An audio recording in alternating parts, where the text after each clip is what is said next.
Hey y'all. We're giving you raw, uncut, and real. Messy but still covered by grace. And we know what you're here for. But we're not here for it. Hey guys, and Hey, welcome to our y'all. podcast. We're going to be spilling some gems. That's where we're going to be Some spilling. gems. No tea here. No tea we don't here. Do the tea. We don't No, do the tea. That's not us. I don't even like tea. Sweet tea, unsweet tea. I'm more of a lemonade type of girl. green I like, tea. Yeah. I don't like tea like that. No. Yeah. Y'all going to be sipping on some other stuff. Some gems. Some gems. Some positivity. Some life lessons. Yeah, pushing P. Pushing positivity. Mm-hmm. So what are we talking about today? We're talking about friendships and evolution today. Like, we have a lot of experience when it comes to friendships. Oh, girl, yeah. Especially you. Dariah, don't be messy. You too now. Oh, yeah. You don't have some friends that, Well, were they? We'll get into all that. Frenemies. We'll get into all that. Exactly. Yeah, I'm excited to talk about this topic because especially at our age, I feel like everybody is trying to navigate friendships. Yeah, because I feel like this is a transition age. Like, yes, we're in college. We're still trying to figure out life. Like, yes, we're building. I in feel like early 20s. Yeah, I feel like friendships is a murky situation, especially in your 20s. Exactly. I definitely agree with that one. Yeah. I know you do. Hold on, because we ain't throwing shade this entire time, right? No, we not. Okay. Gotcha. That was All it. Right. That's it. Okay. We from under the tree now.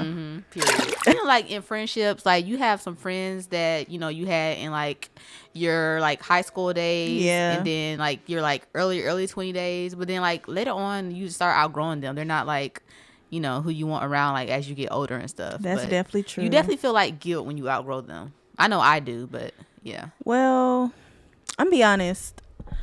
I feel like you should outgrow your friends. So I wouldn't necessarily. Well, no, I would even lie. At the time, even I haven't felt guilt. Honestly, because I feel like it's necessary. Like once you outgrow somebody and you reflect back, you really realize like why you had to outgrow them. Like I be feeling guilt. I think because like I don't know. I think I don't know why I feel guilt. Actually. You definitely do that a lot. Like you do feel guilt when you outgrow people. Exactly. And I think also too, I keep people in my life who I know shouldn't be in my life, but because I don't want to cut them off and like hurt their feelings, or I don't want them to be like, oh, she left me, so I just like keep on with the friendship when I know I should have been like did the friendship. But that's true. Yeah. On the other hand, me, like after a while it's like, okay, I get it, like it's time for them to go. I feel like that's become like something that I've learned to do because I used to keep the most weird people around, and you and mom be telling me like they shouldn't be your friend, but after a while it's like, okay, like it's actually healthy to outgrow people. You don't have some friends that, let's talk about your friendship, right? Like you don't have some people in your life that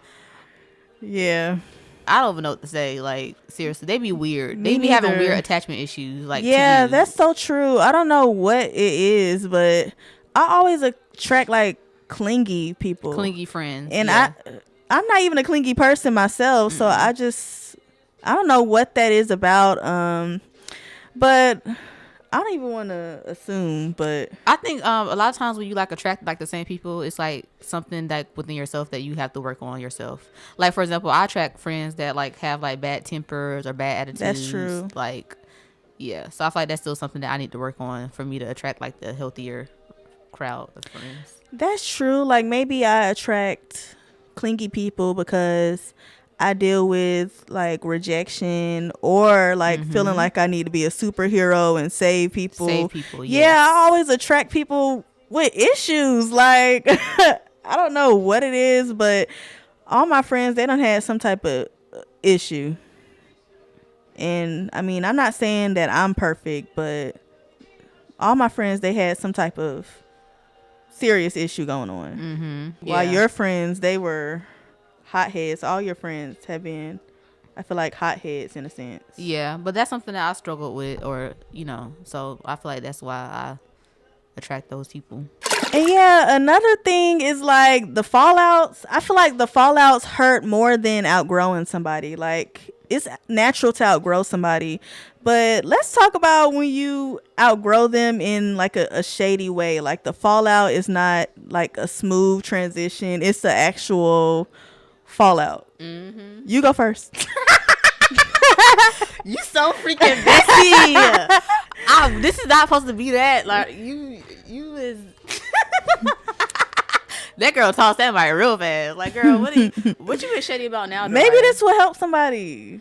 That's all I'm saying. Girl, you just want some mess. Like, girl. I do. No, honestly, I think, okay, so, yeah, like, it don't even be, like, you, like, losing a friend. Because, honestly, like, I'm quick to cut somebody off. Like, I really don't even care.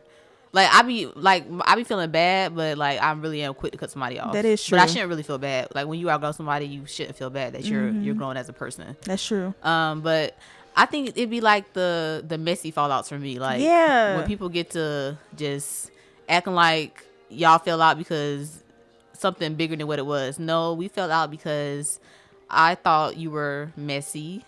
I thought that you were always just playing victim about certain situations, and I wanted to cut you off because I wanted positivity around me. That's it. That's all. Whoa, hold on. Okay, so in my angle, I feel like none of my friends struggle with being messy.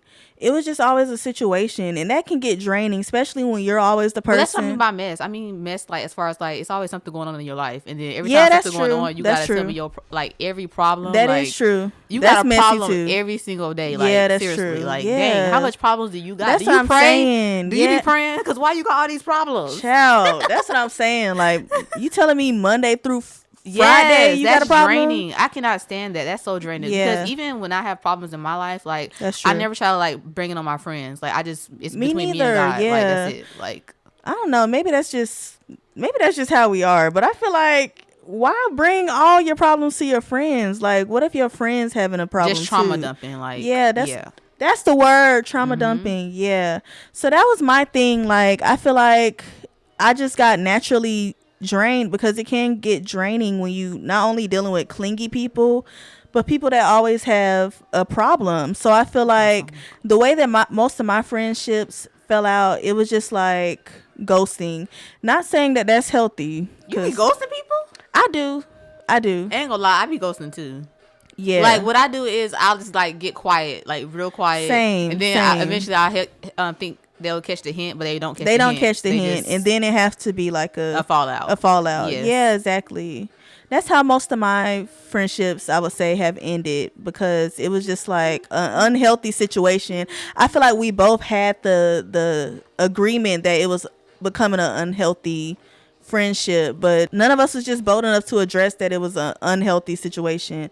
So most of my friendships fell out by ghosting. I don't really do the fallout thing. I feel like at a certain age, you shouldn't be just keep falling out. But the thing is, with the falling out thing, it don't be me falling out, Dariah. Do you think it be me? Like, can you think of a situation where, like, I don't had, like, friendships? Because, you know, you're very honest. You don't care. Like, like, there's nothing about Dariah that just get on my nerves. Because, like, I'm the type of sister, like, I don't care if she is wrong. But, like, in front of people, I'm going to have her back. But Dariah? No, don't do that. Now, one thing she can't do is that if she gonna do anything, Dariah, like, she could be like, somebody could ask her, they could be like, did your sister steal this from, you know, this person? And she gonna be like, yeah, she stole it. I seen her do it. She stole it at this time. Me, I'm gonna be like, no, she didn't steal it. That's my sister. I know she don't steal. Didi, don't be doing that. She a op. Like, no, you don't remember. Okay, now I'm gonna get into it then.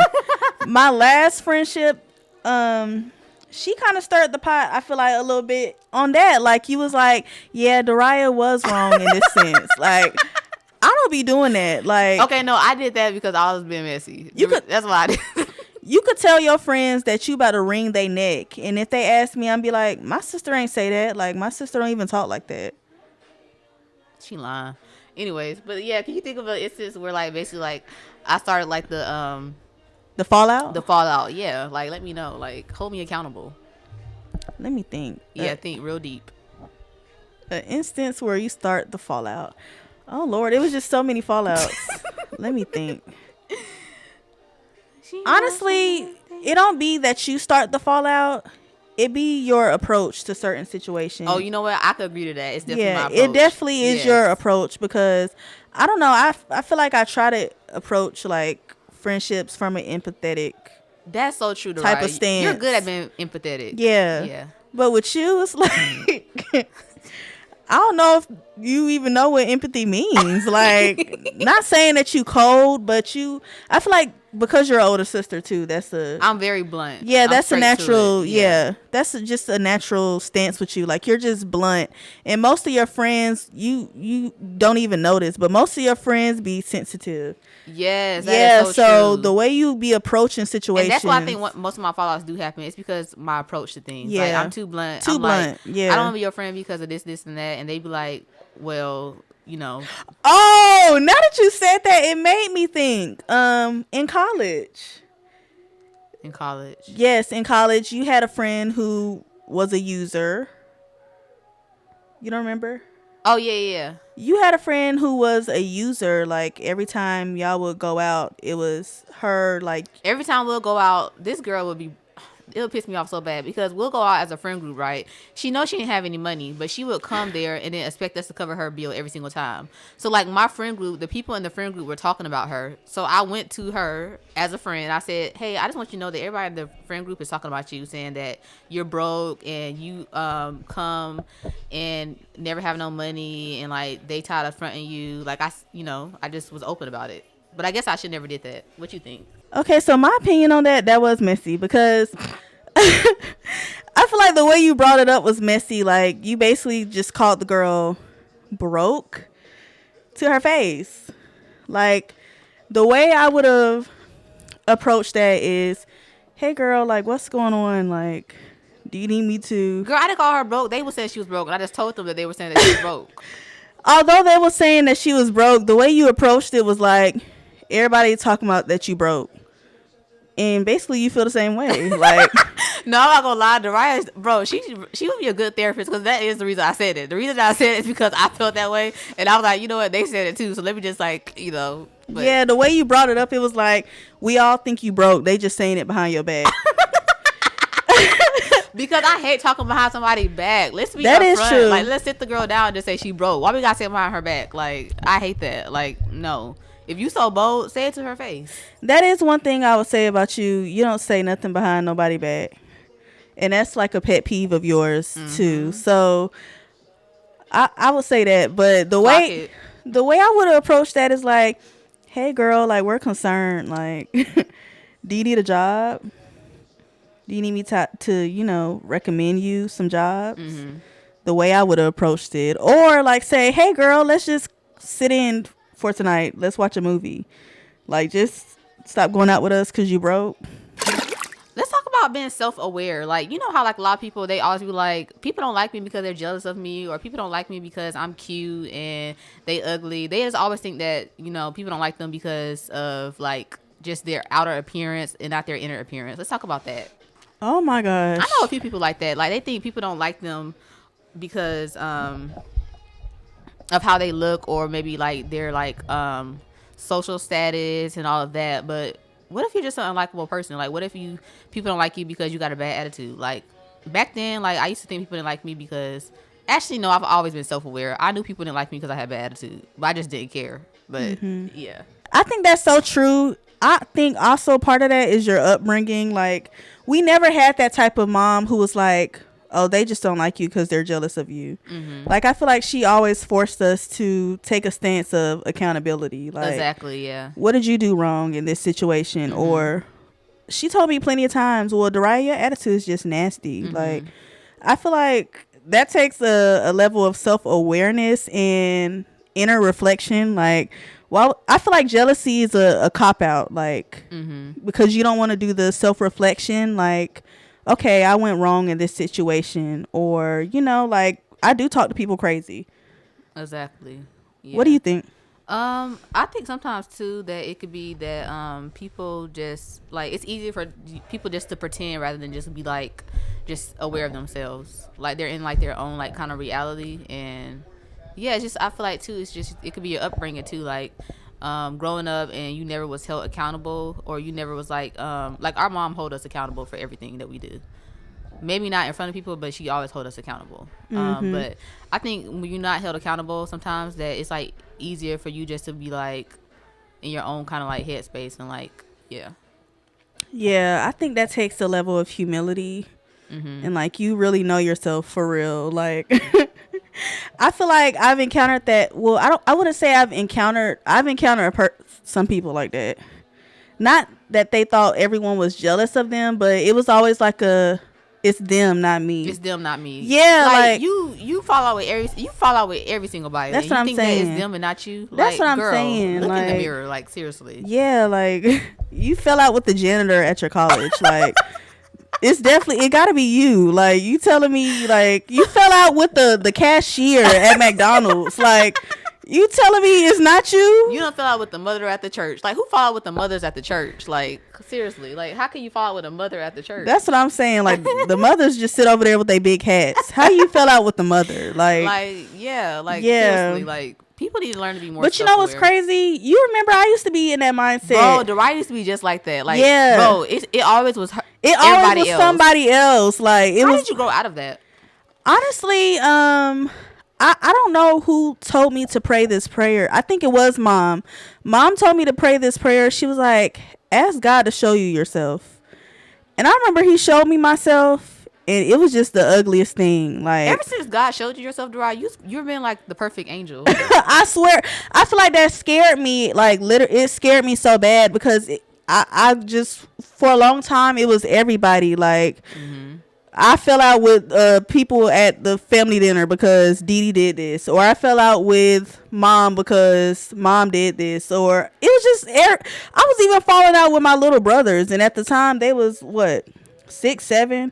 Child, you was falling out everybody. You was falling out with the dogs, everybody. Like no, for real. Like so, I feel like I prayed that prayer, like God, just show me myself, and that scared me so bad because what he showed me at that time, like it was something completely ugly, and it was somebody I just didn't want to be.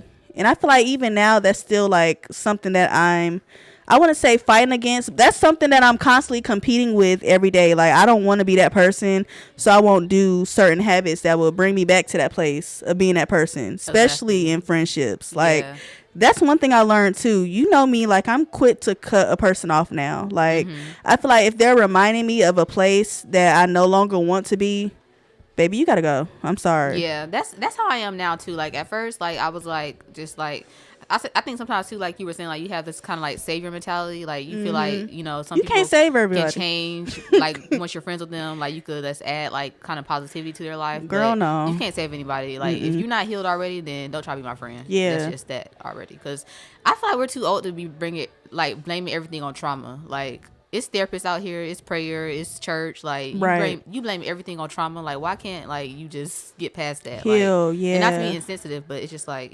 everybody have went through something in their life that's been traumatic at least one time. Not even I wouldn't even say that. Like you can't be my friend if you going through something. You just can't be my friend I feel like if you're not at a place of maturity or like even spiritual maturity, exactly, it can become draining. Like I feel like a friendship should be transactional. Like if I'm lifting you up Tuesday, like